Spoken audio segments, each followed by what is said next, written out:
अस्सलाम वालेकुम, मैं हूं अलीना फ़ारूक शेख।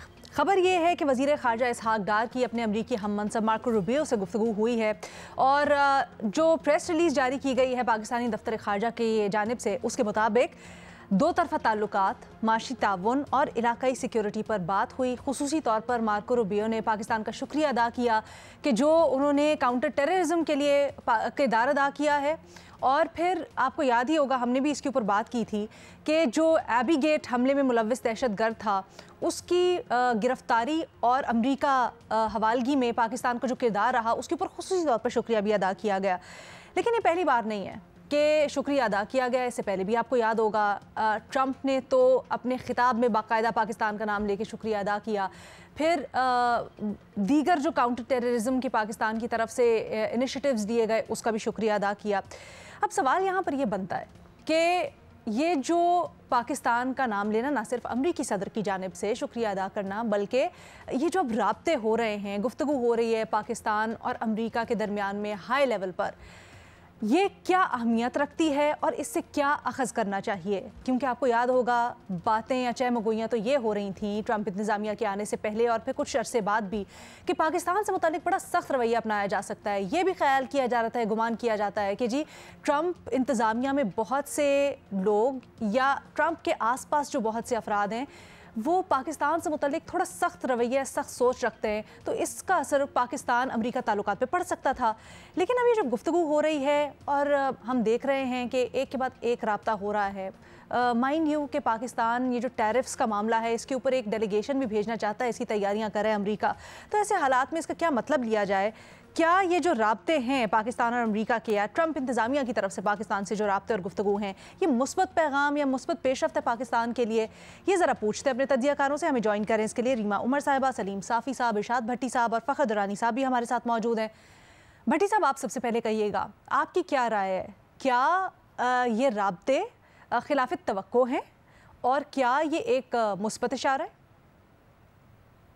मैडम शेख, क्या वक्त आ गया है हम पर, अल्हम्दुलिल्लाह, क्या वक्त आ गया हम पे अल्हम्दुलिल्लाह कि अगर हमें IMF कर्जा देता है तो भंगड़े लुडियाँ, अगर कोई दोस्त मुल्क कर्जे की किस्त जो हमने इस साल देनी थी आगे कर देता है तो लुडियाँ और भंगड़े।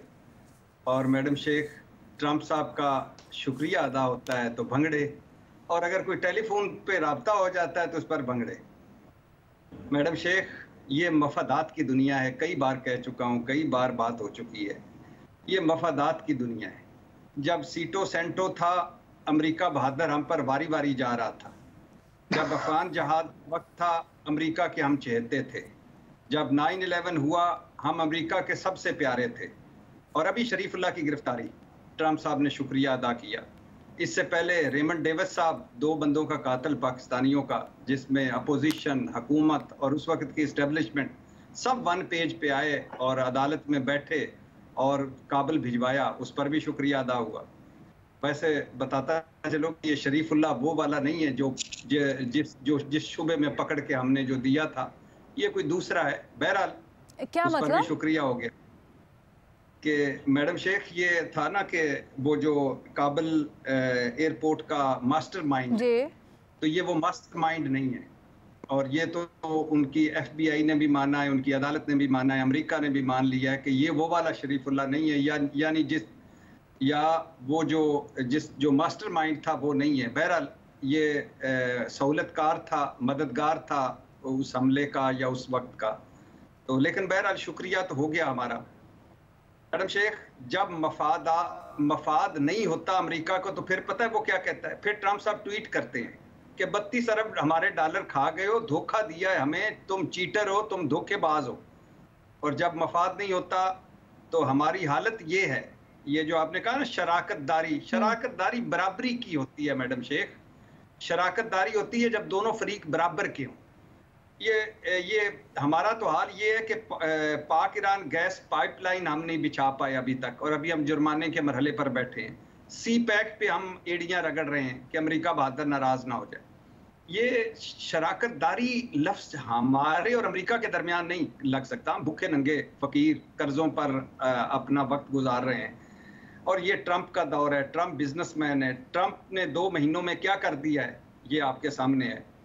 अभी मैडम शेख ये जो टैरिफ हम पे लगा है, अगर इतना ही अमेरिका हमारा शुक्रगुजार था, अगर इतनी ही हमारी शराकतदारी थी, अगर इतने ही हमारे अच्छे ताल्लुकात थे, तो ये टैरिफ हम पे कम लग जाता या ना लगता। स्टॉक एक्सचेंज जिसकी शहबाज शरीफ साहब जिसको तरक्की से जोड़ते थे पूरी दुनिया के साथ, वो भी क्रैश कर गई।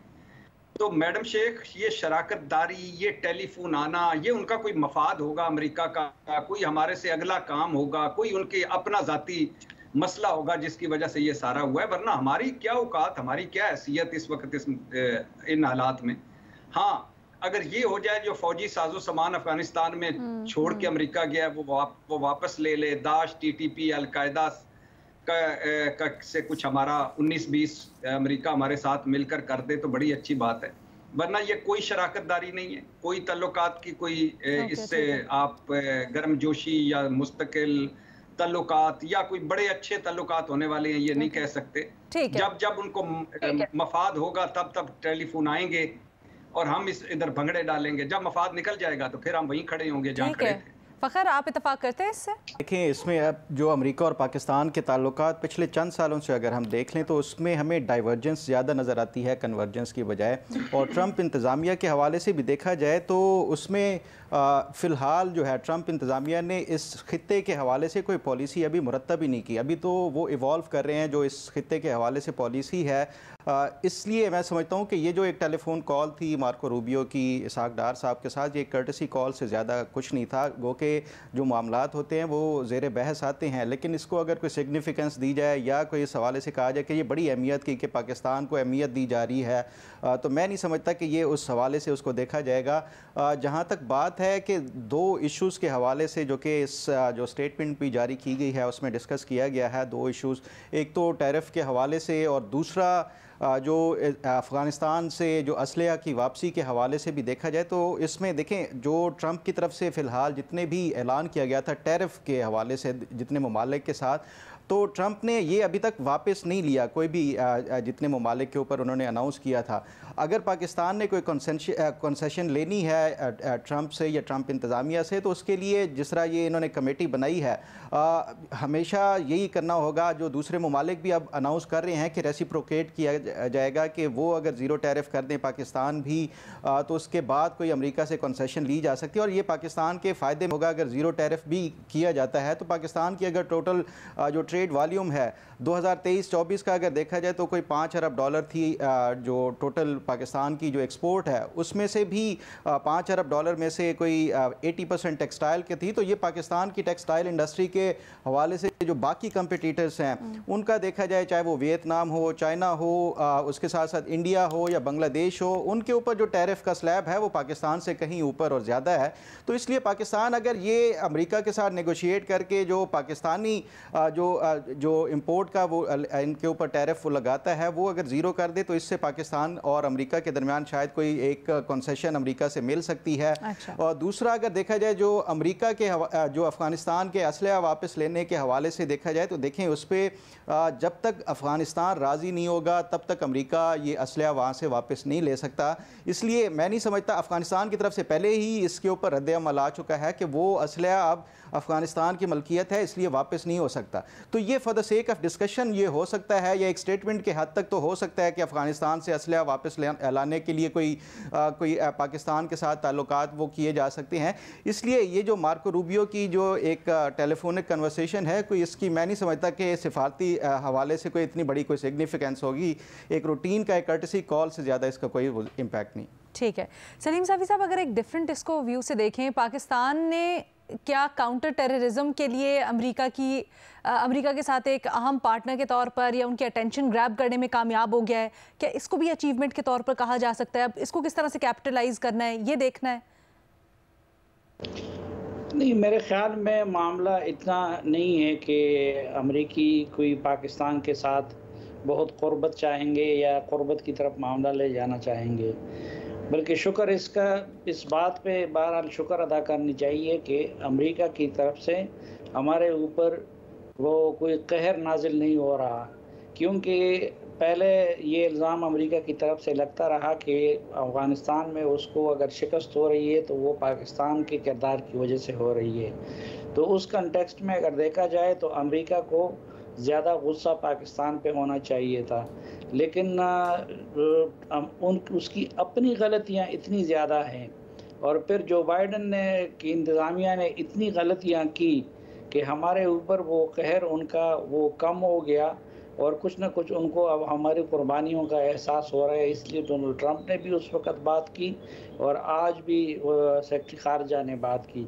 लेकिन ये ज़हन में रखना चाहिए, ये जो असलहे की बात है, असलहा वापस ले जाने का, पहली बात ये है कि यहाँ तो किसी मौलवी को मस्जिद मिल जाए, कोई उनसे वो वापस नहीं ले सकता, मस्जिद की इमामत वापस नहीं ले सकता। तो आप उनसे असलहा कैसे वापस लेंगे? इतना कीमती असलहा है।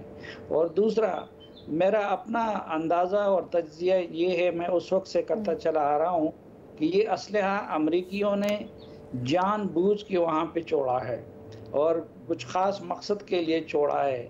ऐसा नहीं है, वो अगर चाहते तो पहले अपने असलहे को निकाल के ले जा सकते थे और शायद ट्रंप इंतज़ामिया को इसका इल्म ना हो, लेकिन उस वक़्त के उनकी जो इस्टेब्लिशमेंट है उसको पता है कि ये किस तरीके से, अब तफसील का मौका नहीं है वरना मैं तफसील दे सकता हूँ। सर अगर ब्रीफली आप बताएं तो बिल्कुल बताएं। देखें, ब्रीफली आप उसको चेक करें उस दौर के वाक़यात को।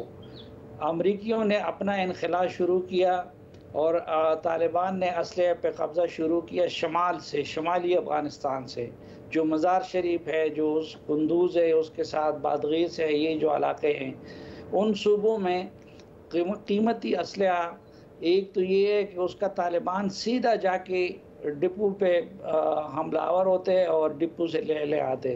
तो ये अमरीकियों ने सवाल ये कि तालिबान को ये किसने बताया था। दूसरा, बागराम एयरपोर्ट से जिस वक़्त तालिबान असलहा ले जा रहे थे तो अमरीकी उस वक़्त उन्होंने कोई रेजिस्ट नहीं किया। अमरीकी पहले निकले और किसी को पता नहीं था कि आज रात को वो निकलेंगे, लेकिन तालिबान को पता था कि आज रात वो निकलेंगे, तो उन्होंने बागराम के अड्डे का सारा असलहा ले लिया। तो इसी तरह बहुत सारे शवाहिद हैं कि जिसकी रूह से कहा जा सकता है कि अमरीकियों ने जानबूझ के ये भारी और ख़तरनाक असलहा यहाँ पे छोड़ा है। पाकिस्तान को अब जो आज वाली टेलीफोन कॉल है, देखें, अमरीकी इसमें किसी इबाम से काम नहीं लेते। पाकिस्तान उनको जब ज़रूरत होती है, सोवियत यूनियन के तनाजुर में उनको और अफ़गानिस्तान के तनाजुर में उनको ज़रूरत थी तो उन्होंने पाकिस्तान को दोस्त बनाए रखा। जब वो ज़रूरत ख़त्म हो गई तो प्रेस्लर अमेंडमेंट और ये तब्दीलियाँ आ गई, पाकिस्तान के ऊपर पाबंदियाँ लगी। अच्छा, फिर जब 9/11 के बाद ज़रूरत पड़ी तो अमेरिका के लिए और पाकिस्तान महबूब बन गया। लेकिन अब जब वो ज़रूरत ख़त्म हो गई है, लेकिन इसके बाद भी पाकिस्तान और अमेरिका के ताल्लुकात में मुश्किल मरहले आएंगे और वो चीन की वजह से आएंगे। डोनाल्ड ट्रंप भी नहीं, उनकी पूरी टीम चीन मुखालिफ है और हम चीन के करीबी दोस्त हैं। चीन के साथ हमने सीपैक का मंसूबा शुरू किया है। तो इसलिए ये अगर अमेरिका की तरफ से कोई मनफी चीज़ नहीं हो रही है तो हमें इसको गनीमत जानना चाहिए, क्योंकि चीन के साथ हमारी क़ुर्बत पे वो खुश नहीं है और उसके मुकाबले में उसका स्ट्रेटेजिक एलाई वो इंडिया है। और आज ही अमरीकी सेक्रेटरी ख़ारजा ने पाकिस्तानी वज़ीर ख़ारजा के साथ साथ इंडियन सेक्रेटरी ख़ारजा को भी फ़ोन किया। सर, आप कहते हैं ना अमेरिका सिर्फ स्ट्रेटेजिकली फ़ायदा देखता है तो फिर इंगेज करता है। पाकिस्तान से इस वक्त उसको क्या फ़ायदा नज़र आ रहा है इस इंगेजमेंट का ख़ास तौर पे? देखिए, इस वक्त ये भी होता है कि सिर्फ बाज़ औक़ात फ़ायदा नहीं होता, लेकिन पाकिस्तान के बारे में अमरीकियों को तशवीश ज़रूर होती है। एक तो पाकिस्तान एक एटमी ताकत है, ठीक है, और दूसरा अगर ईरान से मुतालिक अमरीकी कुछ करना चाहते हैं तो एक मुसलमान मुल्क और पड़ोसी मुल्क होने के नाते और एटमी ताकत होने के नाते भी थोड़ी बहुत पाकिस्तान की अहमियत बन जाती है। लेकिन जो सबसे ज़्यादा जिस लेंस से वो देखेंगे वो चीन का लेंस होगा। अच्छा, मज़ीद भी सवाल आता है, बट रीमा उमर साहिबा का पहले तज्जिया जानते हैं। रीमा, आप बताइएगा, ये जो पेशरफ्त हुई है, आप इसको किस निगाह से देखती हैं? क्या ये पॉजिटिव है, नेगेटिव है, या कुछ नहीं? जी शुक्रिया रीना।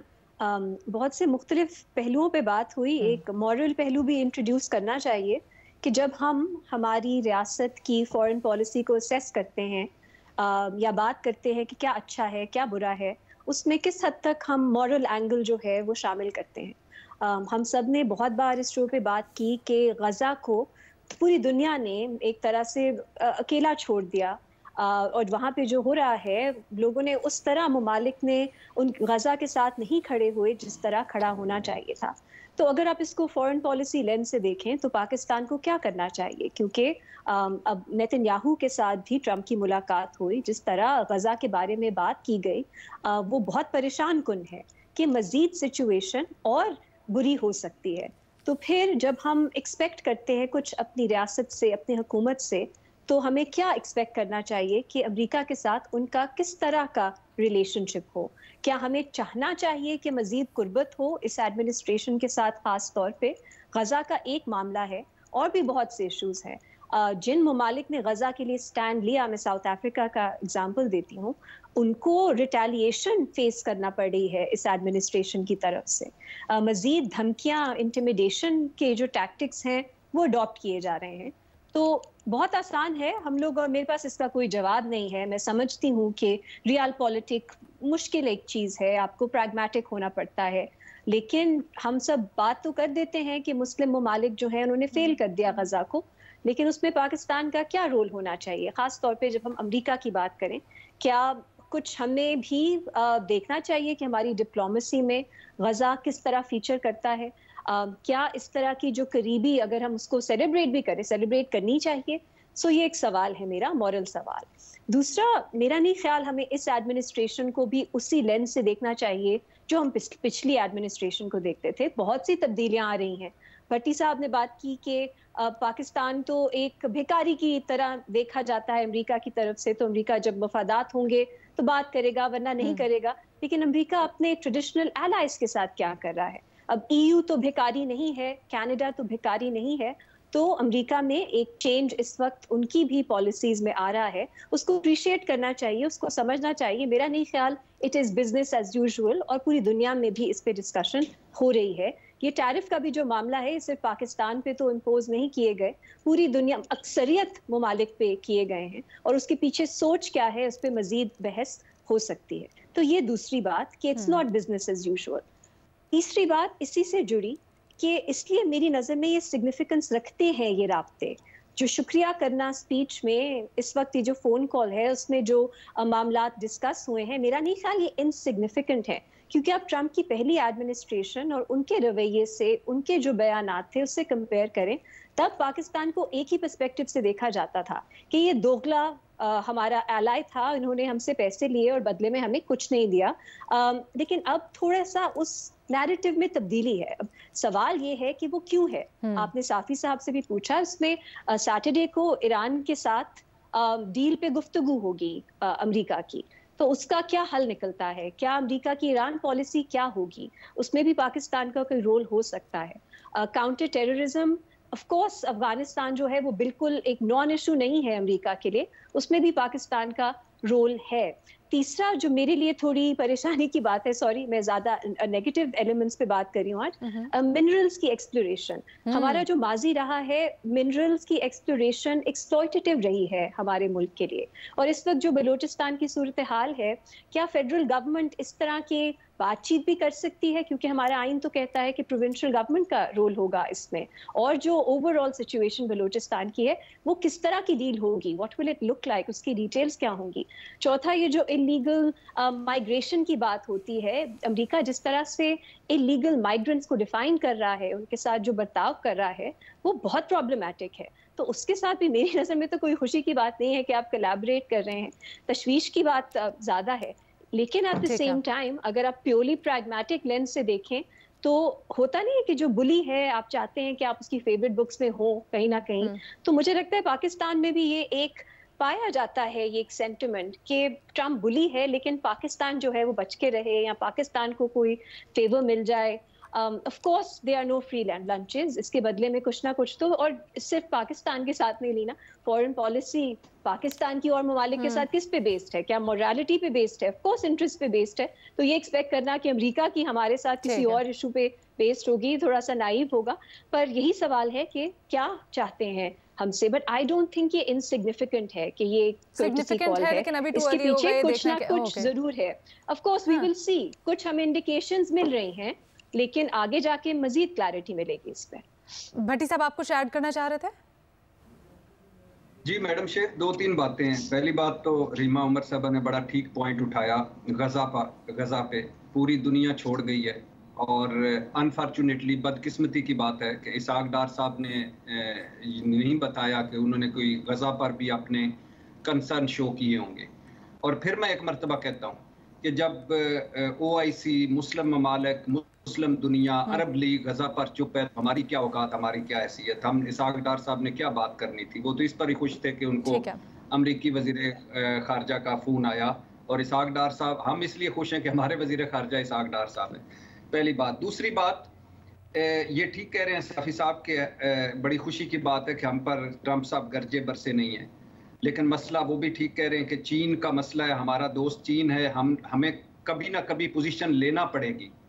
और इसराइल आहिस्ता आहिस्ता ईरान की सरहद की तरफ बढ़ रहा है, भारत अमेरिका गठजोड़ भी है। और सबसे बड़ी जो हुकूमत को इन तमाम बातों में जो खुशी है, वो खुशी ये है कि ट्रंप साहब ने इमरान खान का हाथ नहीं पकड़ा। उधर से वो तवक्को के मुताबिक कोई टेलीफोन कॉल नहीं आई, कोई दबाव नहीं पड़ा, इसलिए हुकूमत ऑफ द रिकॉर्ड जब भी वज़रा से बातें हों या जब भी कहीं हों तो इस पे ज़्यादा खुश होते हैं। और आखिरी बात, रीमा उमर साहबा के मैं इस बात से इत्तफाक नहीं करता कि इस कॉल की कोई थोड़ी बहुत भी अहमियत है। आप देखिएगा, अल्लाह ना करे ऐसी हो, अल्लाह करे जो रीमा उमर साहबा कह रही हैं वही हो और हमारे आगे ताल्लुकात अच्छे हों, लेकिन थोड़ा सा आगे जाइएगा तो यही ट्रंप साहब बदल जाएंगे। और जब यूरोप, यूके और रूस को अपनी अपनी पड़ी हुई है और यूक्रेन का सदर जो है बेइज्जती करवा के आ चुका है, तो हमारी क्या हैसियत है? तो अल्लाह करे कि हम उस पोजीशन में ना आए, लेकिन बहरहाल इसकी कोई अहमियत नहीं है इस काल की। चलें, आप अपना पर्सपेक्टिव। जी साहब, तो बार देखें, इस मुल्क में बहुत सारी खामियां हैं, कमियां हैं, ये सब कुछ है, लेकिन बार बार जो भट्टी साहब कह रहे हैं कि हमारी क्या हैसियत है, हमारी क्या हैसियत है, तो हैसियत सिर्फ दौलत से और सिर्फ फाइनेंशियल पोजीशन की वजह से नहीं होती। हमारी हैसियत एक मुल्क की है जिसकी आबादी तकरीबन 28 करोड़ इंसानों पर मुश्तमिल है। हमारी ये हैसियत है कि हम एक स्ट्रेटेजिक लोकेशन पे वाक़या है, हम सेंट्रल एशिया और जनूबी एशिया के संगम पे वाक़या हैं। हमारी ये हैसियत है कि हमारे पड़ोस में चीन है, हमारी ये हैसियत है कि हमारे पड़ोस में अफ़गानिस्तान और ईरान है। तो एक तो ये कि हैसियत कई, फिर वहाँ पे अमेरिका में पाकिस्तानी डायस्पोरा है, या इसी तरह बरतानिया में है, अरब ममालिक में है। तो ज़रा बार बार अपने आप को खामखा ये करना कि हमारी क्या हैसियत है, क्या हैसियत है, मेरे ख्याल में ये मुनासिब नहीं है। ठीक है जी, हमारा जो सवाल है इसके ऊपर हमारे तज्जियाकारों की मुख्तलिफ राय पाई जा रही है। आई अंडरस्टैंड आप लोग मज़ीद इसके ऊपर ऐड करना चाहते हैं, लेकिन हमें एक छोटी सी ब्रेक लेनी है। ब्रेक लेंगे, फिर मज़ीद भी बात करेंगे और ऑफ कोर्स आपके सवालात आफ्टर ब्रेक।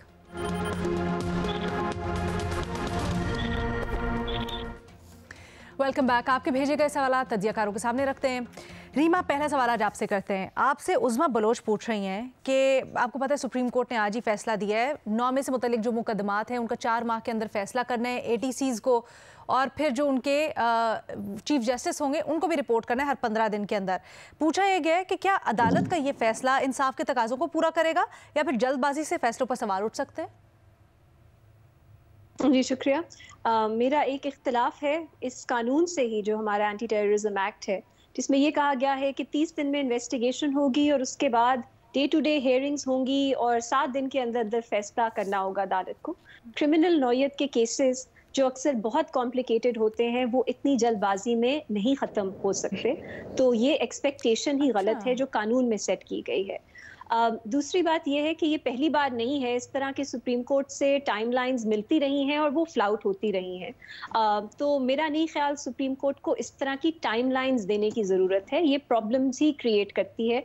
और जो एंटी टेररिज्म कोर्ट्स हैं वो उन पे दबाव की शक्ल भी इख्तियार कर सकती हैं, जो कि नहीं करना चाहिए। उनकी जो एक इंडिपेंडेंस है वो भी कॉम्प्रोमाइज़ हो सकती है इससे। तीसरी बात यह है कि इस वक्त एंटी टेररिज्म कोर्ट्स की अपनी इंडिपेंडेंस पे और भी बहुत से सवालात हैं, क्योंकि वो जो हमारी हाई कोर्ट्स हैं उनकी सुपरविजन में आती हैं, और हाई कोर्ट्स में जिस तरह ये मामला चल रहे हैं उस पे बहुत से कंसर्न्स हैं जो मुख्तलिफ क्वार्टर्स की तरफ से रेज हो रहे हैं। ये तीसरी चीज़ है। चौथी, स्पेसिफिकली 9 मई के आप केसेस देखें, जो मैंने FIRs देखी हैं, ये दर्जनों केसेस नहीं हैं, ये सैकड़ों केसेस हैं। एक एक अक्यूज्ड के ऊपर कई मल्टीपल केसेस हैं, कुछ के ऊपर तो दर्जनों केसेस हैं 9 मई से जुड़े हुए। इतनी कमजोर FIRs हैं। अभी जिस मरहले पे ये केसेस हैं, मुझे समझ नहीं आती कि ये 4 महीने के अंदर अंदर कैसे इख्तिताम तक पहुंचेंगे, अनलेस आप बिल्कुल ही जो ड्यू प्रोसेस के राइट्स हैं या जो अक्यूज्ड के राइट्स हैं उनको खत्म कर दें। वरना अक्यूज्ड का हक है वो अपना वक्त लें अपने दिफा के लिए, अपने दिफा में एविडेंस पेश करें। और अगर आपके ऊपर दर्जनों केसेस हैं, आप 4 महीने के अंदर अंदर, कुछ ही हमारी एंटी टेररिज्म कोर्ट्स हैं ऑलरेडी ओवरबर्डन हैं, जो प्रोसिक्यूशन की टीम्स हैं वो ओवरबर्डन हैं, ये किस तरह होगा, मुझे ये प्रैक्टिकल भी नहीं लगता। सो इसके ड्यू प्रोसेस के कंसर्न्स हैं, ATCs के इंडिपेंडेंस के कंसर्न्स हैं, कानून के कंसर्न्स हैं, और प्रैक्टिकल भी नहीं लगता। तो ओवरऑल मेरी नज़र में ये कोई बहुत अच्छा फैसला नहीं है। ठीक है। अच्छा रीमा, एक चीज़ ये भी बताइएगा, क्योंकि आपने कानून के ऊपर ही थोड़ी तनकीद की और अपनी राय का इजहार किया, बहरहाल एक राय ये भी पाई जाती है कि पाकिस्तान जैसे निज़ाम में जहाँ इतना लंबा अरसा लग जाता है मुकदमे भुगतते भुगतते, और फिर अगर दहशतगर्दी का चार्ज लग जाए तो बेल मिलना भी मुश्किल होता है, बल्कि नामुमकिन ही। तो ऐसे में डे टू डे हेयरिंग्स और फिर टाइम बाउंड कर देना एक अच्छा फैसला था। रीना, प्रैक्टिस में इसमें क्या होता है आपको देखना चाहिए। प्रैक्टिस में ये होता है कि ये टाइमलाइंस प्रैक्टिकल है ही नहीं, ये मीट ही नहीं हो सकती, क्योंकि हमारा एक आइडिया है कि जस्टिस का मतलब है कि कुछ ही दिनों में सजा मिल जाए अक्यूज्ड को। जस्टिस का ये मतलब नहीं है। जस्टिस का मतलब है एक फेयर ट्रायल हो, और केस की नौयत पे डिपेंड करता है कि वो 1 हफ्ते 2 हफ्ते में खत्म होगा या उसको कई महीने साल भी लग सकता है। तो मेरा ख्याल है हमारी जो एक्सपेक्टेशन है कि एक अच्छा केस किस तरह चलता है, फेयरनेस क्या है, उसी में इशू है, और उसी को सामने रखते हुए ये कानून बनाया गया, जिससे शुरू से ही मैं अग्री नहीं करती, क्योंकि ये प्रैक्टिकल नहीं है। और आप ये जो जल्दबाजी है, इसका जो बर्डन है कौन उठाएगा? अक्यूज्ड उठाएगा मेरी नजर में। और जो इंसाफ है, कुछ ऐसे केसेस जिसमें आपको नजर आ रहा है कि अगर ये थोड़ा आराम से केस चलेगा तो कन्विक्शन भी हो सकती है, उसको भी आप कॉम्प्रोमाइज कर देते हैं, क्योंकि ओवरऑल इंप्रेशन ये जाता है कि फेयर ट्रायल नहीं मिला। सो मैं इसको फंडामेंटली अपोज करती हूँ। और जो पाकिस्तान में इश्यूज हैं हमारे डिलेज के, उसका हल ये नहीं है आप टाइम बाउंड कर दें। अदालत को ज्यादा एक प्रोएक्टिव रोल लेना चाहिए। जजेस को देखना चाहिए कि जो एडजर्नमेंट्स मांगी जा रही हैं, जो डिलेज के हमारी पार्टीज की तरफ से जो टैक्टिक्स अपनाए जाते हैं, वो सही है कि नहीं। और भी ये सॉल्यूशंस हैं, ये नहीं कि आप एक टाइमलाइन सेट करें, केस खत्म करो। ठीक है, बहुत शुक्रिया रीमा उमर साहिबा, बड़ी अच्छी तरह से आपने एक्सप्लेन किया। अगला सवाल इरशाद भट्टी साहब आपसे करते हैं हम। भट्टी साहब, आपसे पूछा जा रहा है, कराची का सवाल है कि अभी आपने देखा होगा वीडियोस गर्दिश कर रही थी, कुछ मुजाहिरीन ने बहादुराबाद एक इलाका है, इसके करीब एक इंटरनेशनल फूड चेन थी, उसके ऊपर धावा बोल दिया, गजा में जारी कत्लेआम के खिलाफ एहतजाज किया और बॉयकॉट का मुतालबा भी किया। क्या कारोबार पर हमला गजा के लिए यकजहती का मौसर तरीका है, या ये मकामी सतह पर मसाइल को बढ़ा सकते हैं? जी बिल्कुल भी नहीं है। मैं इसके हक में नहीं हूँ कि बात होती है स्वीडन की, हम अपना घर जला लेते हैं, बात होती है बरतानिया की, हम इधर अपनी इमारतों के शीशे तोड़ रहे होते हैं, बात होती है अमेरिका की, हम अपनी गाड़ियाँ जला रहे होते हैं। भाई इससे बेहतर ये हल है कि जो मुस्लिम दुनिया को करना चाहिए था। गजा पे कौन है जो गजा के साथ नहीं है? हम मजबूर लोग हैं, बेबस लोग हैं, क्या करें हम? तो जाहिर है हम दुआ ही कर सकते हैं। तो और दुआ के अलावा हम क्या कर सकते हैं जो मुस्लिम दुनिया को करना चाहिए था, कि हम जैसे पूरी दुनिया में हो रहा है, अमेरिका में भी हो रहा है, बरतानिया में भी हो रहा है, यूरोप में भी हो रहा है, बहुत सारी तंजीमें कर रही हैं, कि आप कम से कम उनका तिजारती बाइकआउट करें। ये हमले जायज़ नहीं है, तोड़ फोड़ जायज़ नहीं है। आप अगर समझते हैं कि ये मसनूआत नहीं है इस्तेमाल करनी चाहिए तो उसका बाइकआउट करें।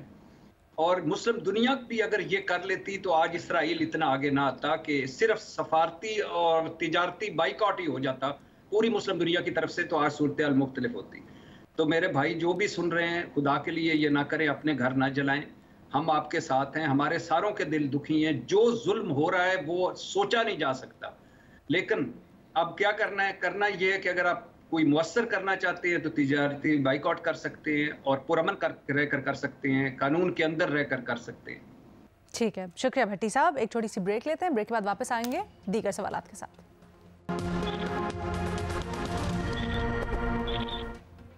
Welcome back. आपके YouTube पर भेजे गए सवालात प्रोग्राम का हिस्सा बना रहे हैं। साफ़ी साहब, अब आपसे सवाल ये पूछा गया है कि 1 अप्रैल से अब तक 1300 से ज़्यादा अफ़गान तारिकीन वतन वापस भेजे जा चुके हैं। ये जो अफ़गान महाजिरीन की वापसी है, इससे पाकिस्तान को क्या फ़ायदा होगा? मेरे ख्याल में तो इससे पाकिस्तान को कोई फ़ायदा नहीं होगा, बल्कि उल्टा नुकसान होगा। और उसकी वजह ये है कि एक तरफ वो अफ़गान रिफ्यूजीज़ हैं जो कि सोवियत यूनियन के दौर में इधर पाकिस्तान में आए थे। यहाँ पे उन्होंने अपने कारोबार इस्टेब्लिश किए हैं, उनके रिश्तेदार बैरूनी दुनिया में हैं, वो वहाँ से पैसा भेजते हैं। दूसरे किस्म के वो हैं जो कि तालिबान की हुकूमत के इक़्तिदार में आने के बाद इधर आए हैं। इनमें से कोई भी ऐसा नहीं है, या इन महाजरीन में से कोई भी ऐसा नहीं है जिनका दहशतगर्दी में किरदार हो, या वो होगा भी तो वो ना होने के बराबर है। लेकिन इससे हम उन सालों की अपनी मेहनत और अपनी कुर्बानी को ज़ाया कर रहे हैं। आज सुबह जो अफ़गान हुकूमत ने ईवान सदर में इस सिलसिले में इजलास किए, उसमें अफ़गान हुकूमत ने भी इसको कंडेम किया है। तो हम एक तरफ अफ़गान हुकूमत को भी मज़ीद नाराज़ कर रहे हैं और दूसरी तरफ अफ़गान रिफ्यूजीज़ को भी। मैं आपसे पूछता हूँ, अगर आप किसी की मेहमान बन जाए और वो आपकी बड़ी खातर मदारत करे और आपको बड़े अच्छे खाने खिलाए, इज़्ज़त दे और वो सब कुछ करें, लेकिन आखिर में धक्के देकर अपने घर से निकालें, तो आप वो पहले के एहसानात को क्या याद रखेंगे? तो हम भी तकरीबन वही कर रहे हैं कि 30-30 साल हमने रखा और ऐसे आलम में रखा कि उन पे किसी कानून का, किसी ज़ाब्ते का कोई इतलाक़ नहीं होता था। उनको अपनी सोसाइटी के साथ मिक्स कर दिया और अब हमने पुलिस के हाथ में एक हथियार दे दिया है कि वो इन रिफ्यूजीज़ को जगह जगह पे पकड़ें और ब्लैकमेल करें। फिर उनको, आप मसलन देखें, खामोशी के साथ ईरान ने 1.25 लाख अफ़गान रिफ्यूजीज़ को इस दौरान वापस किया है, 1.25 लाख। और हमारे जो है चंद सौ है, लेकिन उस 1.25 लाख की वापसी का किसी ने कोई जिक्र सुना है? उसके लिए उन्होंने उनकी हुकूमत से कोऑर्डिनेशन की, खामोशी के साथ वो सब कुछ वापसी का अमल हुआ। हमारी ना अफ़गान हुकूमत के साथ इस सिलसिले में कोऑर्डिनेशन है और हम उनको पकड़ रहे हैं। हाँ, हम उनको पकड़ रहे हैं, पहले ख़ास सेंटरों में ले जाते हैं और फिर उनको, उसमें बड़े बड़े साहिब हैसियत लोग भी हैं, फिर वहाँ से उनको पकड़ के तो हम के उस पार छोड़ते हैं। तो मेरे ख्याल में इसका फ़ायदे की बजाय नुकसान ज़्यादा है। सर, ईरान ने कैसे मूव किया इस सारे अमल में? उनकी क्या पॉलिसी रही और किस तरह से, थोड़ा सा अगर एक्सप्लेन कर सकें तो? ईरान ने खामोशी के साथ अफ़गान हुकूमत के साथ, तालिबान के साथ कोऑर्डिनेट करके उनको कर दिया। लेकिन हमारे यहाँ तो अभी काम शुरू नहीं होता और हम नारे लगाने शुरू कर देते हैं, हमारे वज़रा के बयानात देने शुरू कर देते हैं कि ये करेंगे, वो करेंगे, और उसके लिए हमारी तैयारी ना होने की बराबर होगी। अब मसलन एक सिंपल सवाल है कि ये एक इजाफी काम है, क्या इसका सूबों को कोई फंड दिया गया है? नो। बहुत अहम बात है सलीम साफ़ी साहब ने उठाई, थैंक यू साफ़ी साहब। अगला सवाल फ़खर दुरानी साहब से करते हैं। फ़खर साहब, आपसे पूछा जा रहा है कि भारत में औरंगज़ेब के हवाले से जारी तनाज़े के दौरान खुल्दाबाद का नाम बदलकर रतनपुर रखने का ऐलान कर दिया गया है, जबकि जो दाएं बाजू की तंजीमें हैं वो औरंगज़ेब की कब्र हटाने का भी मुतालबा कर रही हैं। तो क्या कब्रों के नाम या वजूद को बदलना माजी के साथ इंसाफ है या फिर ये भारत की सियासत का हिस्सा बन चुका है?